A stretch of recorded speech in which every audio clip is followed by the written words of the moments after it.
चलिए देखिए यार छोड़ो। हाँ लास्ट हमने कल इंट्रोडक्शन पढ़ा था इससे पहले, ठीक है ना। हाँ इंट्रोडक्शन में हमने क्या देखा, हमने last time continental drift theory की बात की थी, ठीक। मैंने कहा अगर हम इस वक्त अर्थ की बात करते हैं ना, हाँ ये स्टेबल स्ट्रक्चर नहीं होती है, ठीक। इस वक्त हमारे पास अगर 7 कॉन्टिनेंट्स हैं, 5 ओशंस हैं, जो हमारे पास इस वक्त प्रेजेंट स्ट्रक्चर है, आने वाले 20, 30, 40 मिलियन में ऐसा स्ट्रक्चर नहीं हो सकता है, ठीक है ना। सेम इज द केस, यही हमें पेंजिया ने भी समझाया था।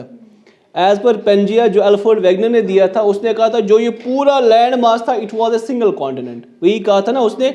और चूंकि वो जर्मन था, उसने जर्मन टर्मिनोलॉजी में उसका नाम पेंजिया रखा। इट्स ए जर्मन टर्म जिसका माना हुआ सिंपल सुपर कॉन्टिनेंट और लार्ज कॉन्टिनेंट, या हम लार्ज लैंड मास कहेंगे, ठीक है। And that was surrounded according to Pangaea या अल्फ्रेड वेगनर, इसने कहा ये जो पूरा अर्थ था, ये जो पूरा अर्थ था it was a single continent, it was a single continent, वही कहा था ना उसने। और उस सिंगल कॉन्टिनेंट का नाम क्या रखा था उसने, पेंजिया। हाँ ठीक, Pangaea mean simply supercontinent और सिंगल कॉन्टिनेंट। उसके बाद उसने कहा ये जो पूरा कॉन्टिनेंट था, ये जो पूरा लैंड मास था, it was surrounded by a large water body, surrounded by a large water body, ठीक है ना। उस वाटर बॉडी का नाम क्या रखा था उसने, पैंथेलासा, ठीक है ना। उसके बाद उसने कहा कि ये पेंजिया जो है ये ब्रोकन डाउन हुआ, वही कहा था ना उसने। एक तो इसका नॉर्दर्न साइड अलग हुआ, और एक तो northern component and southern component, northern and southern component, clear. मैंने कहा as per Alfred Wegener this whole earth was a single continent named as Pangaea. This Pangaea got broken down into 2 components, northern side and southern side. और northern को उसने क्या नाम रखा था, ल्यूरेशिया, LAURASIA, ल्यूरेशिया। यहाँ इसको अंगारा लैंड भी कहते हैं, यहाँ क्या कहते हैं, अंगारा लैंड, क्लियर। हाँ साउदर्न को उसने नाम रखा था गोंडवाना लैंड। हाँ सेम इज द केस, मैंने आपको थोड़ा बिग बैंग के बारे में भी यही बोला था, ठीक है ना, जिसको हम एक्सपैंडिंग यूनिवर्स हाइपोथेसिस कहते हैं। वो भी हमें यही समझाता है ना, दिस होल यूनिवर्स जो है ये एक्सपैंड होती रहती है, ठीक है। यहाँ से हमें ये चीज समझ आ रहा है कि जो ये स्ट्रक्चर्स होते हैं, जो अभी हमारे पास जितने भी फिजियोग्राफिक स्ट्रक्चर्स हैं, they are not stable, they are not. हाँ मैंने एग्जांपल एक और भी कहा, अगर हम पैसिफिक ओशन या अटलांटिक की बात करेंगे, किन ओशंस की, पैसिफिक और अटलांटिक की। जब हम पैसिफिक या अटलांटिक ओशंस को पढ़ते हैं ना, हम पैसिफिक में एक वर्ड यूज करते हैं, Pacific is shrinking, Pacific is, हाँ चूंकि पैसिफिक जो है ये श्रिंक होता जा रहा है, क्या होता जा रहा है, श्रिंक होता जा रहा है, ठीक है ना। और जब हम अटलांटिक की बात करते हैं, हम कहते हैं Atlantic is expanding, Atlantic is expanding. बात समझ में आई। जो श्रिंक होना है, चूंकि अगर आप देखोगे, जो मैंने उस टाइम भी आपको कहा, ये जो लैंड मास हमारे पास पूरी है, या जो ये अर्थ प्लेनेट है, यहाँ पे आपको प्लेट्स मिलेंगे, क्या मिलेंगे, plate is the part of A crust, वही कहा था ना हमने उस टाइम आपको कहा। अगर हम अर्थ की बात करेंगे, आप सबसे पहले देखो ऊपर वाले लेयर को हम क्या कहते हैं, क्रस्ट कहते हैं, फॉलोड बाय मेंटल, उसके बाद कोर आता है, ठीक है ना। और मैंने कहा जो अबो लेयर ऑफ मेंटल होता है, जो अबो लेयर ऑफ, ये जो मेंटल की अबो वाली लेयर, अगर हम ये वाला एरिया मेंटल लेंगे, इसको हम क्या कहते हैं, स्थनो कहते हैं ना, इसको हम कहते हैं स्थनोस्फीयर, है ना। द अपर पार्ट और द अबव पार्ट या top most layer of the mantle is known as astheno. और जो ये स्थनोस्फीयर होता है, इट्स अ मोल्टन लेयर, क्या होती है ये, हाईली रेडियो एक्टिव जोन है ना। ये कोर के बाद दूसरे नंबर पे आता है, ये हाईली रेडियो एक्टिव जोन होता है, क्योंकि यहाँ पे जो रेडियो एक्टिव मटेरियल्स होते हैं, they are in molten state due to high temperature की वजह से ये क्या होते हैं, मोल्टन फॉर्म में होते हैं। लेकिन अगर आप ऊपर वाला क्रस्ट देखोगे, जो ऊपर वाला क्रस्ट ये सॉलिड फॉर्म में होता है ना। अगर हम कहीं पे किसी मोल्टन मटेरियल पे ऊपर कोई सॉलिड वाला पार्ट रखेंगे, क्या वो स्टेबल रहेगा, वहां पे नहीं रहेगा। मैंने आपको एग्जांपल दी, से फॉर एग्जांपल अगर हम एक छोटा सा तालाब लेंगे, एक पानी लेंगे, उसमें हम फट्टे डालेंगे, क्या डालेंगे, ठीक है ना। उस वाटर बॉडी पे हमने कुछ वुडन पैचेस डाले, ठीक है, क्लोजली, बट वो ओपन वाइड पैचेस जहां स्पेसेस बिल्कुल मिनिमम स्पेस होंगे। क्या ये वुडन पैच वहां पे स्टेबल रहेगा? ये हल्की फुल्की सी मूवमेंट है। Same is the case here, क्योंकि ये जो क्रस्ट होता है सॉलिड पार्ट होता है, ठीक है, नीचे इसको मोल्टन मटेरियल है, जो स्टेनोस्फीयर वाली लेयर है, मेंडल वाली लेयर है, जब ये कंप्रेस करता है ये हल्की फुल्की सी यहां मूवमेंट होती रही होगी। That is the reason. उसके बाद मैंने कहा क्योंकि से ये मोल्टन वाला एरिया, जो ये मोल्टन वाला एरिया होता है, हीट जनरेट हो जाएगी ना यहां से। यहां क्या जनरेट होगी? यहां जो ये रेडियो एक्टिव मटेरियल जब वो बर्न डाउन होंगे ड्यू टू हाई टेम्परेचर, यहां पे हीट डेवलप होती है।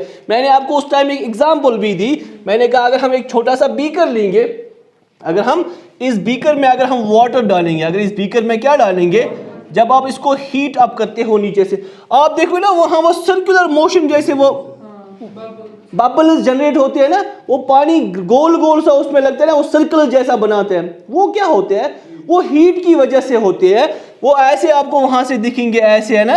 Same is the case with here. जब यहाँ मेंटल में जो मोल्टन मटेरियल जब बर्न डाउन होगा, वहां से हीट जनरेट होगा, जिसको हम कन्वेक्शनल करंट का नाम देते हैं। क्या देते हैं? जिसको आर्थर हॉलम्स ने क्या नाम दिया?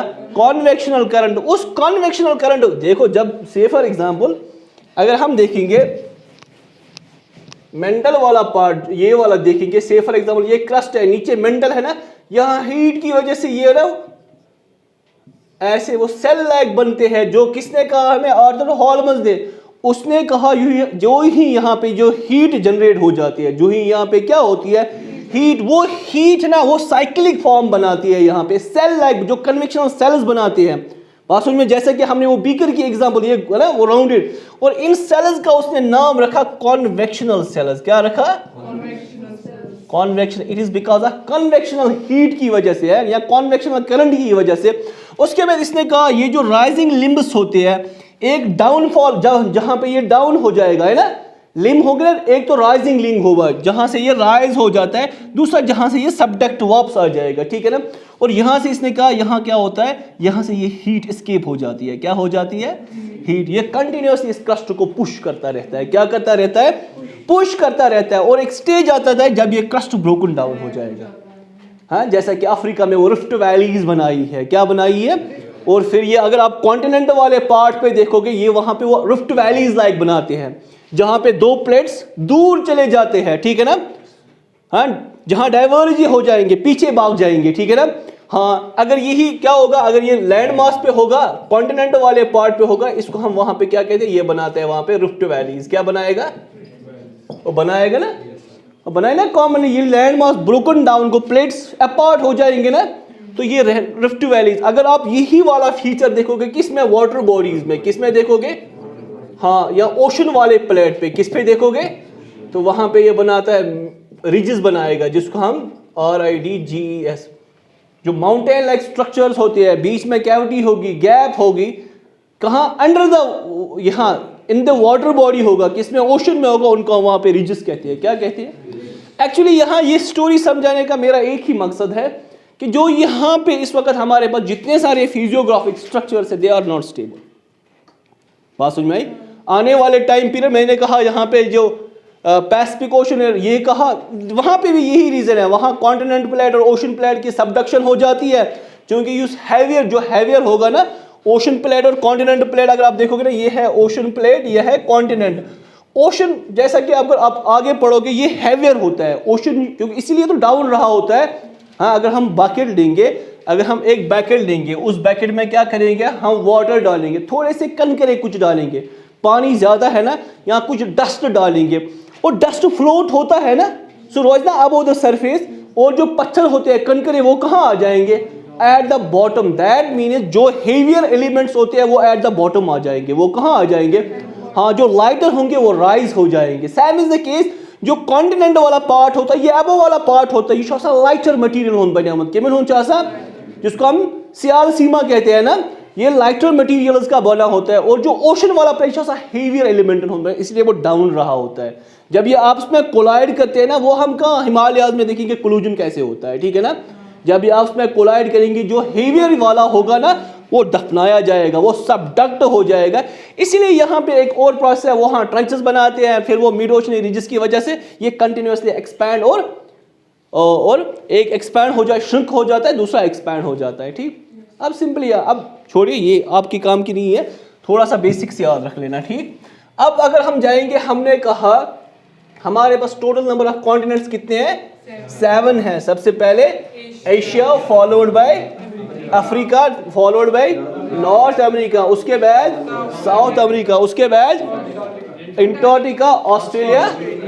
हाँ, उसके बाद मैंने कहा जैसा कि एशिया में हमने कहा एशिया हैज इज इसमें कितने ग्रुप ऑफ हैज है 48 नंबर ऑफ कंट्रीज है ना, इसमें 48 कंट्रीज आती है किसमें? एशिया में।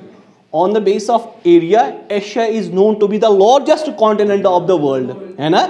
Asia is known to be the largest continent of the world, है ना, largest continent covering almost some 29 to 30% of the area of the world। यही कहा था ना मैंने last time, Asia covers almost 29 to 30% area of the world, है ना। उसके बाद मैंने कहा it is home of almost 60% population of the world. यही कहा था ना हमने, it is home of almost 60% population of the world. Clear. उसके बाद हमने देखा, उसके बाद अफ्रीका देखा, है ना। हाँ, अगर यहाँ पे 29 to 30% एरिया, यहाँ कितना था? Almost 17% area of the world. और नंबर ऑफ कंट्रीज कितनी थी यहाँ पे? ऑलमोस्ट 54। एंड पॉपुलेशन क्या था? सम एरिया क्या था? 20 है, एरिया 20%, सॉरी पॉपुलेशन ऑलमोस्ट 17%। वो डाटा लिख लेना, जिसने नहीं लिखा है ना वो मैंने लास्ट टाइम लिखवाया है यहाँ पे। ठीक है, simple data, nothing more than that.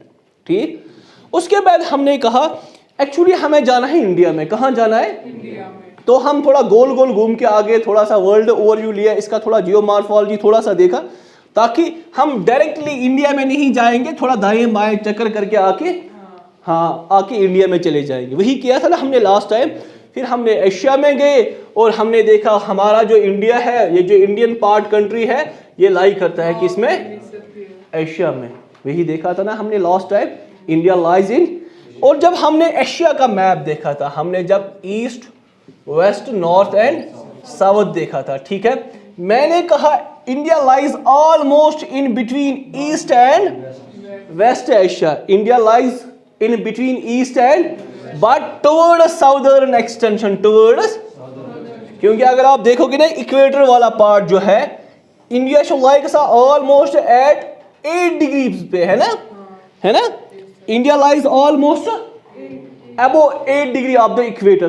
That means हम आते हैं कौन से वाले पार्ट में? साउथ वाले पार्ट में आते हैं ना। वो सार्क कंट्री में इंडिया आती है ना, सार्क कंट्री में सुना इंडिया है वहां। SAARC means south Asian association of regional corporation, means India south Asia का पार्ट है। इंडिया किसका पार्ट है? इंडिया लाई का साउथ एशिया मजन। हाँ, इसीलिए मैंने कहा इंडिया लाई करता है साउथ एशिया में। कहाँ लाई करता है? साउथ एशिया में। और हमने देखा ये लाई करता है almost in between east and towards the southern extension. यही कहा था ना लास्ट टाइम। उसके बाद मैंने कहा जब अब इसको एशिया में अब आप देखोगे, अगर आप देखोगे ये वाला पार्ट जो है ना, इसको हम कहते हैं साउथ एशिया। साउथ एशिया का south east Asia, south east है ना, ये साउथ ईस्ट एशिया। इसी को हमने यहाँ पे एक ऑर्गेनाइजेशन है, that's called ASEAN, that's called association of south east Asian Nations, है ना, जिसमें हमने लॉयज देखा था, कैम्बोडिया देखा था, वियतनाम देखा था। वो मैप कहाँ की है? जरा यहाँ लाओ, एक क्या है या था मैं खुद लाता। हाँ, जरा दे दो वर्ल्ड वाला मैप इधर। हाँ लाओ। अब देखिए ये जो इंडिया है ना, ये है इंडिया। क्या है? यहाँ पे इंडिया है ना, और ये वाला जो इंडिया है ये साउथ ईस्ट एशिया है। साउथ ईस्ट एशिया में इसके एडजेसेंट में वही आसियान वाली कंट्रीज लाई करती है। ठीक है ना, जिसमें वो Cambodia, Vietnam, Philippines, Indonesia extra extra आते हैं। ठीक। हाँ, अगर आप देखोगे ना इंडिया के कहाँ थे हम, ये हो गया ईस्ट, अच्छा यही।